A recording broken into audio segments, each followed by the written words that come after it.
Kerala technical university engineering ബിരുദധാരികൾക്ക് ഖത്തറിൽ ജോലിക്ക് പ്രവേശിക്കാൻ പ്രയാസം നേരിടുന്നതായി പരാതി. ഖത്തറിലെ എഞ്ചിനീയറിംഗ് ലൈസൻസിംഗ് അതോറിറ്റിയായ UPDAയുടെ അംഗീകാരം യൂണിവേഴ്സിറ്റിക്ക് ഇല്ലാത്തതാണ് പ്രശ്നം. സർക്കാർ സ്ഥാപനങ്ങളടക്കം ഖത്തറിലെ പ്രമുഖ കമ്പനികളിൽ എഞ്ചിനീയറായി ജോലി ലഭിക്കണമെങ്കിൽ urban planning and development authority അഥവാ UPDAയുടെ ലൈസൻസ് സ്വന്തമാക്കണം. UPDAയുടെയും ഉന്നത വിദ്യാഭ്യാസ മന്ത്രാലയത്തിന്റെയും അംഗീകാരമുള്ള യൂണിവേഴ്സിറ്റികളിൽ നിന്നും ബിരുദമെടുത്തവർക്ക് മാത്രമേ ഈ ലൈസൻസ് ലഭിക്കൂ. രൂപീകരിച്ച് 11 വർഷം കഴിഞ്ഞിട്ടും കേരള ടെക്നിക്കൽ യൂണിവേഴ്സിറ്റിക്ക് ഈ അംഗീകാരം ലഭിച്ചിട്ടില്ല. ഇതുമൂലം നിരവധി ഉദ്യോഗാർത്ഥികളാണ് പ്രയാസപ്പെടുന്നത്. ലൈസൻസ് കിട്ടണമെന്നുണ്ടെങ്കിൽ ഈ യൂണിവേഴ്സിറ്റി ഇവിടെ രജിസ്റ്റർ ചെയ്തിട്ടുണ്ടാവണം. പക്ഷേ നമ്മുടെ ഇപ്പോൾ അത് മനസ്സിലാക്കിയ പല കുട്ടികളുടെയും കേസ് അനുസരിച്ച് നമ്മൾ എടുത്ത് നോക്കുമ്പോൾ ആ യൂണിവേഴ്സിറ്റി ഇതുവരെയും രജിസ്റ്റർ ചെയ്തിട്ടില്ല. ഇവിടുത്തെ മിനിസ്ട്രി ഓഫ് മുനിസിപ്പൽ അഫയേഴ്സിൽ അത് രജിസ്റ്റർ ചെയ്യാത്തതിൻ്റെ കാരണം എന്ന് വെച്ച് കഴിഞ്ഞാൽ ആ ഒറ്റ കാരണം കൊണ്ട് ഇവർക്ക് ഇക്വലൻസി സർട്ടിഫിക്കറ്റ് എടുത്തിട്ട് സ്കൂൾ ഇക്വലൻസി, യൂണിവേഴ്സിറ്റി ഇക്വലൻസി ഇതിന് വേണ്ടിയിട്ട് ഇവിടുത്തെ ഫോറിൻ അഫയേഴ്സിൽ കോൺടാക്ട് ചെയ്യണം. ഫോറിൻ അഫയേഴ്സ് എംബസി അത് പിന്നെ ഡൽഹിയിലുള്ള ഖത്തർ എംബസി, അവിടെ നിന്ന് നമ്മുടെ അതോറിറ്റീസ് KTUവിനെ കോൺടാക്ട് ചെയ്തിട്ട് അതിങ്ങനെ കറങ്ങി വരുമ്പോൾ കുറഞ്ഞത് 4 മാസം മുതൽ 6 മാസം വരെ സമയം എടുക്കുകയാണ്.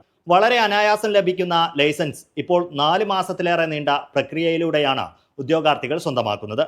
പലപ്പോഴും ഓഫർ ലഭിച്ച ജോലി നഷ്ടപ്പെടാനും ഇത് ഇടവരുത്തുന്നു. ഇക്കാര്യത്തിൽ അധികൃതരുടെ ഭാഗത്തു നിന്ന് അടിയന്തര ഇടപെടൽ വേണമെന്നാണ് ആവശ്യം. നമ്മുടെ തൊട്ടയൽ സംസ്ഥാനമായ തമിഴ്നാടും കർണാടകവും മറ്റ് ഒരുപാട് നമ്മൾ അറിയപ്പെടാത്ത തന്നെയുള്ള ഇന്ത്യയിലുള്ള പല യൂണിവേഴ്സിറ്റികളും ഇവിടെ രജിസ്റ്റർ ചെയ്തിട്ടുണ്ട്. അതിൻ്റെ ആദ്യത്തെ പടി എന്ന് പറയുമ്പോഴത്തേക്ക് KTU അല്ലെങ്കിൽ ആ യൂണിവേഴ്സിറ്റിയുടെ റെപ്രസെൻറ്റേറ്റീവ്, അതിൻ്റെ എഡ്യൂക്കേഷൻ വിങ്, ഇൻ്റർനാഷണൽ വിങ്ങോ എനിക്ക് മനസ്സിലാക്കിയെടുത്തോളം അവർ ഇവരെ കോൺടാക്ട് ചെയ്യുക അല്ലെങ്കിൽ നമ്മുടെ എംബസിയെ കോൺടാക്ട് ചെയ്തിട്ട്, കാരണം ധാരാളം കുട്ടികൾ അല്ലെങ്കിൽ ഒരുപാട് പേര് എഞ്ചിനീയറിംഗ് കഴിഞ്ഞിട്ട് ഈ നാടുകളിൽ വന്നിട്ടാണ് ജോലി ചെയ്യുന്നത് മിഡിൽ ഈസ്റ്റിൽ. കേരളത്തിലെ ഒട്ടുമിക്ക എല്ലാ യൂണിവേഴ്സിറ്റികളും ഖത്തറിലെ മന്ത്രാലയങ്ങളുടെ ലിസ്റ്റിലുണ്ട്. എന്നാൽ ടെക്നിക്കൽ യൂണിവേഴ്സിറ്റി ഇത് സംബന്ധിച്ച നടപടികൾ പൂർത്തിയാക്കിയിട്ടില്ല. ഖത്തറിലെ എഞ്ചിനീയറിംഗ് കൂട്ടായ്മകൾ ഇക്കാര്യം അധികൃതരുടെ ശ്രദ്ധയിൽപ്പെടുത്തിയിരുന്നു. പ്രധാനമായിട്ടും അതിന് വരുന്ന ഡിലേ എന്ന് പറയുന്നത് ഇക്വാലൻസി സർട്ടിഫിക്കറ്റ് നേടുക എന്നുള്ളതാണ്. അപ്പോൾ ഈ ഇക്വാലൻസി സർട്ടിഫിക്കറ്റ് ഒക്കെ നേടേണ്ടി വരുന്നൊരു സാഹചര്യം ഉണ്ടാകുന്നത് നമ്മുടെ യൂണിവേഴ്സിറ്റി ഇവിടെയുള്ള റെക്കഗ്നൈസ്ഡ് ലിസ്റ്റിൽ വരാത്തതുകൊണ്ടാണ്. അപ്പോൾ അതിന് ലിസ്റ്റിൽ വരുത്തിക്കാനുള്ള മാർഗ്ഗങ്ങളാണ് നമ്മൾ എഞ്ചിനീയേഴ്സ് ഫോറം അതിനു വേണ്ടിയുള്ള ഇടപെടലാണ് നടത്തുന്നത്. അതിനുവേണ്ടി നമ്മളൊരു സബ് കമ്മിറ്റി തന്നെ ഫോം ചെയ്തിട്ടുണ്ട്. അതിൻ്റെ പ്രവർത്തനങ്ങൾ ആരംഭിച്ചിട്ടുണ്ട്.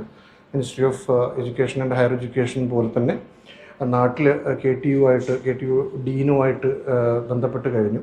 KTU വിദ്യാർത്ഥികൾക്ക് തൊഴിൽ മേഖലകളിലേക്ക് അനായാസം കടന്നു ചെല്ലാൻ കഴിയുന്ന രീതിയിൽ അനുകൂലമായ തീരുമാനമുണ്ടാകുമെന്ന പ്രതീക്ഷയിലാണ് ഉദ്യോഗാർത്ഥികളും രക്ഷിതാക്കളും.